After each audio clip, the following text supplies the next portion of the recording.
So I have been in practice for 2.5 years. I know, I'm a baby chiropractor, a little bit young. And I think I can say even that short period of time that my learning curve has been ginormous. And for those of you that have been in practice for 5, 10, 20 years longer than I have, I want you to think back too as well to those first few years of when you opened your office, okay?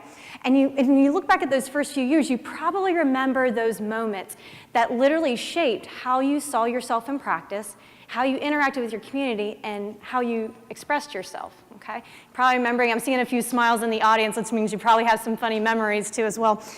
When I think about over the last 2.5 years, a memory does come to my mind, and it happened within the first few months I was in practice. Nothing unusual about this story. I had a gentleman come in, he was in his late 60s, came in with some back and hip pain. Nothing out of the ordinary. Gentleman comes in my office, I show him around the office, I show him the technology, some of the things that we do, and after showing him around the office, I sit down with him, we do his neurological assessment, I then sit down and go over the results with him, I then explain how I need to take some postural motion x-rays to get a full idea of what's going on in his health. I bring him back for the second day. I give him a phenomenal, what I feel like is a phenomenal doctor's report. I then take him back, show him the condition of his spine. I then go over what my recommendations are and what those costs are going to be. Well, as soon as I finished, he folded his arms, leaned back in his chair and said, well, before I make any decision, I want to talk to the doctor. What? I'm sitting here in the back of my head like, okay, wait. Is he joking? Is he trying to insult me? Like, what did he think I was doing the entire time he was in my office? Maybe he has Alzheimer's and we just didn't get that in the history or something. I'm like thinking through this. I mean, for crying out loud, folks, my business card has my picture and my name on it. I mean, it's pretty obvious, right? And as I'm sitting there thinking this in my head, I'm like entering the staring match with him, and the only thing I can think to say is, well, I am the doctor. His eyes get really big, and he's like, wait, there's just no way. He goes, you don't even look like you've entered college yet. I thought you were the medical assistant. That moment ran in my head for weeks after that. I started thinking, okay, maybe it's the way I'm dressing. Maybe it's the way I'm walking, talking, shaping my words. Maybe I'm just too blonde. I don't know. And I was wrapping my head around this. Any of the guys exhausted right now? Okay, that's what it's like in my head. So I'm wrapping my mind around this instant, and all of a sudden, it hits me. I never once introduced myself. So who are you? What is your purpose? And what is your why? And why is asking these questions so valuable when you're opening your office? Okay? Well, if we're going to talk about that, we have to look at business in general over the last century and a half. And Mark Shabner, he's a social media expert, actually pinpointed a few things about business. Before the 1920s, this is exactly how business was run. It was a personal-to-personal experience. There was a sense of transparency. There also was a sense of immediacy. So as soon as that transaction occurred, there was a receiving portion. Success depended on word of mouth. Okay, well, that's pretty obvious. And also as well, there was this primal need to connect between the buyer and the seller, okay? That's how business was done. Well, what changed this? Who's surprised? In 1920 was the first radio commercial. So here we have this whole industry developing that starts putting a space between the buyer and the seller, okay? So we start to see that gap start developing. Now, fast forward to the 21st century. Obviously, advertising becomes more advanced. We also start to see, television and internet start to come into play. But we start to all of a sudden notice, come the 21st century, that we are starting to go back to some of those original principles, the way business was conducted. And what has happened to have us go back to that?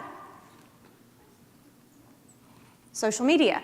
Now, I'm not going to talk about social media because you could spend hours on this topic alone, but I do want to point out that social media has created, again, a transparency between this person who's wanting to consume and this person willing to give. So we need to understand that and understand that that is why this question is becoming so vital right now, because things are very out in the open now. No, so why should you be you? Well, because there's a sense of more transparency online, but also you need to be you because you got to be present with your community. I think we all understand that being a chiropractor is not just serving within the four walls of your office. It goes beyond that. If you really want to make an impact, and you need to have that expression of you. Also, you need to express your personality. You got to be funny. You got to have a sense of humor. And if you're not a funny person, you know how you solve that? You hire a team that's funny to be able to express that too, to build that energy level, okay? Also, being you want to be able to relational and empathetic, okay? When you're sitting down with a practice member and they're desiring so much to have their health restored, if you're not expressing you, how are you going to be able to relate to that person? How are you going to be able to do that? And also as well, it's less exhausting. A colleague of mine, I actually went out to Colorado to help open his practice, and I won't forget there were scenarios where he and his wife kind of got into some conversation about, we were helping, we were jeans, we're in t-shirts, we're like helping get things hung on the wall, and a practice member would come in the office and there would be this hesitancy of, well, who's gonna attend to him? Like, well, I can't, I'm not dressed right, and there was that conversation. Well, fast forward a couple of months when he was in a practice, he and his wife had a conversation, and they both agreed that it didn't matter what they wore in the practice. And why they made that conclusion is that it is less exhausting to be just simply you with what you're comfortable with wearing and what you're doing than it is to try to be something you're not. So the point I want to make here, there are far too many people that need you to be you for you to be wasting time being something that just isn't you. Does that make sense? You may, some people have made this remark of, yeah, we want to make sure that we see those people that we want to be like and emulate them, but you got to understand, you want to figure out what makes them successful, but you want it to be a true expression of you. So find out what makes people successful and incorporate it and find out how it's going to be through you. Now here's the thing. The reason why we want to be you too is our practice members want real. They want truth.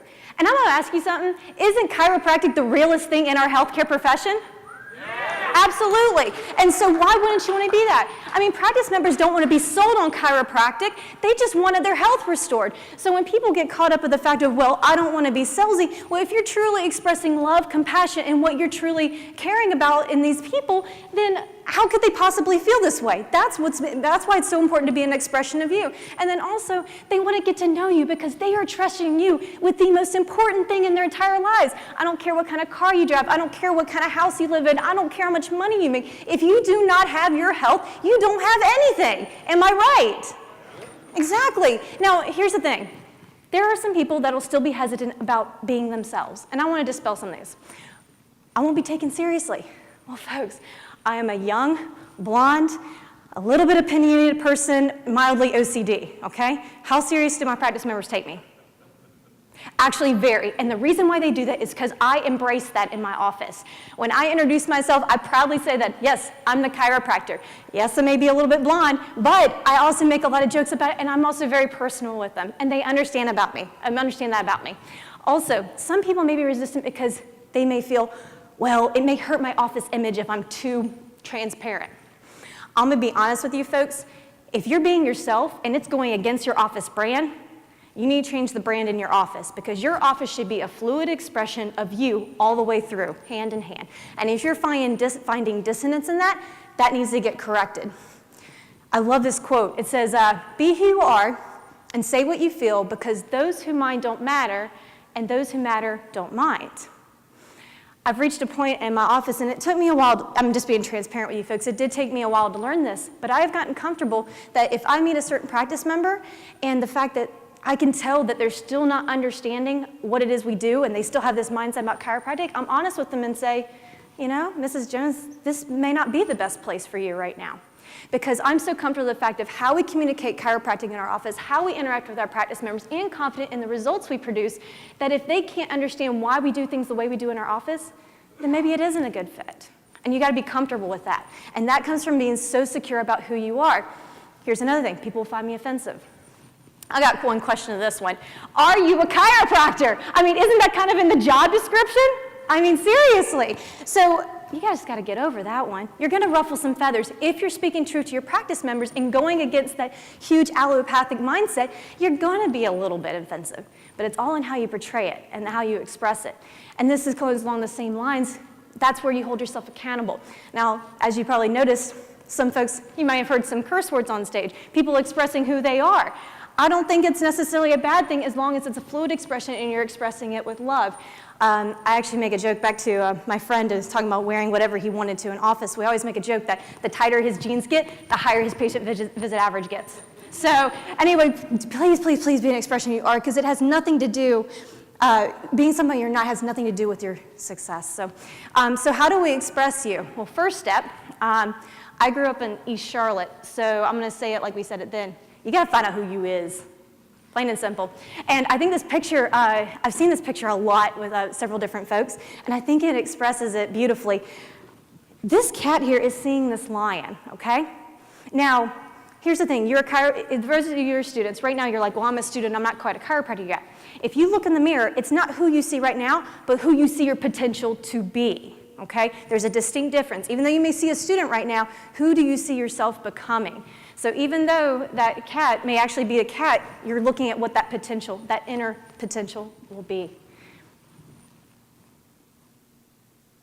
Also, writing and speaking from the heart. Well, obviously, out of the abundance, the heart speaks. So when we're talking about speaking from the heart, maybe it's more about chiropractic. Maybe it's something personal interest, maybe not chiropractic related. And the folks, if you are in love with chiropractic, you'll find that that flows so naturally from you. Also interacting with your community, and going back again to what I said about you got to serve outside the walls of your office.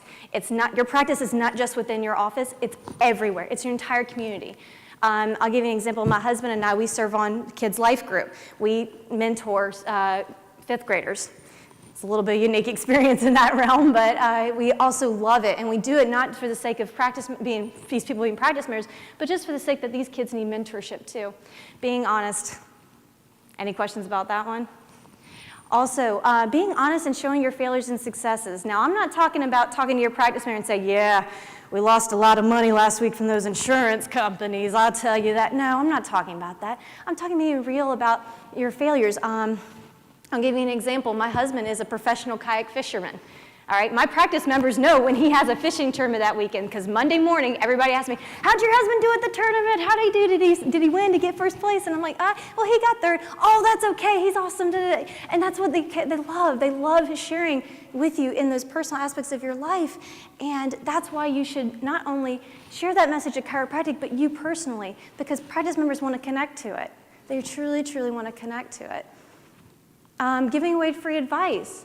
In our office, we always give away complimentary consultations. And if someone has referred them to our office, we'll give away a complimentary evaluation or assessment.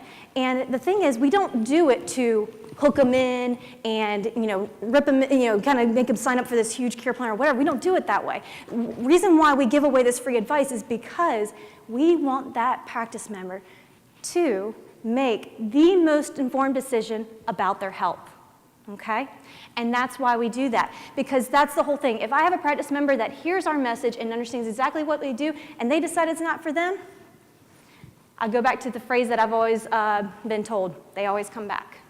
If you truly express yourself, that person will always come back. And then also, you got to develop your why, okay? A lot of times when I mention your why, I have people tell me, okay, my why is to be a chiropractor.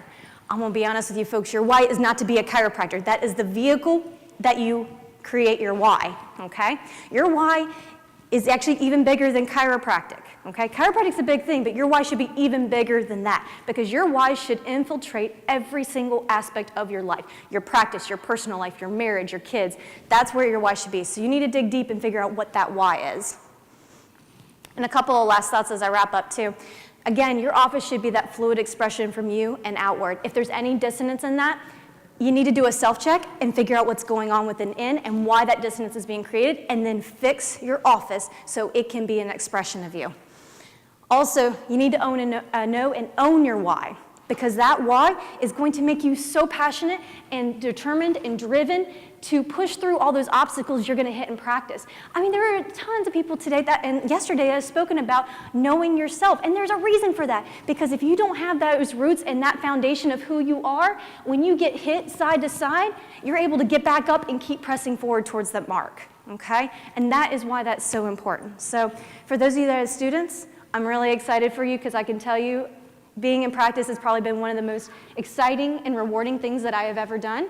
For those of you that have been in practice for a while and maybe you're feeling like a little burnt out or worn out, do a self-check. Look inside.